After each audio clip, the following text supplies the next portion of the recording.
Shri Harikrishna Heights येथे अत्यंत व्याजबी दरात 25 अमेनिटीज आणि प्रशस्त पार्किंग सह 2 आणि 3 BHK रेडी पोझिशन फ्लॅट्स उपलब्ध। बुकिंग साठी संपर्क पार्श्वनाथ प्रोजेक्ट 9090787833। आणीबाणीला 50 वर्ष पूर्ण होत असून भाजपकडून लोकशाही हत्या दिवस साजरा केला जातोय।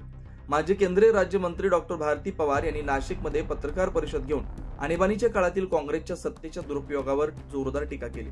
त्या म्हणाल्या की आणीबाणीच्या काळात काँग्रेसनं संविधानाची हत्या केली आणि आता त्याच काँग्रेसकडून संविधान वाचवा अशा घोषणा करतात, हे दुर्दैवी आहे। भाजप संविधानाचा आदर करतोय आणि देश विकासाच्या दिशेने वाटचाल करतोय असं म्हणत त्यांनी मोदी सरकारच्या कार्यकाळावरही भाष्य केलं। त्याचबरोबर काँग्रेस पक्ष सध्या केवळ लोकांची दिशाभूल करून पुन्हा सत्तेच्या राजकारणात यायचा प्रयत्न करतोय असा घणाघातही त्यांनी केला। जे लोकशाहीवर प्रश्नचिन्ह निर्माण करतात आणि जे राहुल गांधी प्रदेशात भारताची पंतप्रधान ते मात्र आणीबाणीवर कधीच बोलत नाही।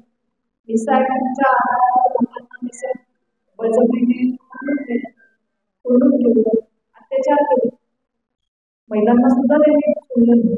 आणि हे कुठलं युद्ध नाही किंवा बाकी आक्रमण नाही, अंतर्गत वाद नाही, तरी सुद्धा आणीबाणी लागू केली आहे।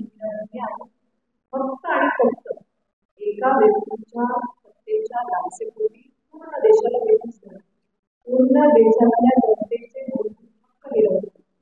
आमचा प्रश्न असा अधिकारच नाही, म्हणून ही संविधानाची हत्या, लोकशाहीची हत्या, काळ आणि याचं उत्तर दिलंच पाहिजे। याच्यावरून राजकारण नाही, जे खरं तेच बोलत। आज आम्ही विचार करतो की ही लोकशाहीची जननी आणि पंतप्रधान सांगतात की आमची भारतभूमी आहे की आता ही हजारो वर्षांपूर्वीची परंपरा आहे आमच्या देशात। इथे मत व्यक्त करण्याचं स्वातंत्र्य, बोलण्याचं स्वातंत्र्य, परंतु ते दडपण्याचं काम केलं। मदर ऑफ डेमोक्रेसी म्हणत असताना आमच्यावर जाणीवपूर्वक अशा प्रकारचे चुकीचे मिसा ऍक्टच्या अंतर्गत जनतेच्या मूळ हक्कांना चिरडले। आणि आजही काँग्रेस त्याच मानसिकतेत स्वतःच्या खुर्चीसाठी ते आणीबाणी लावली।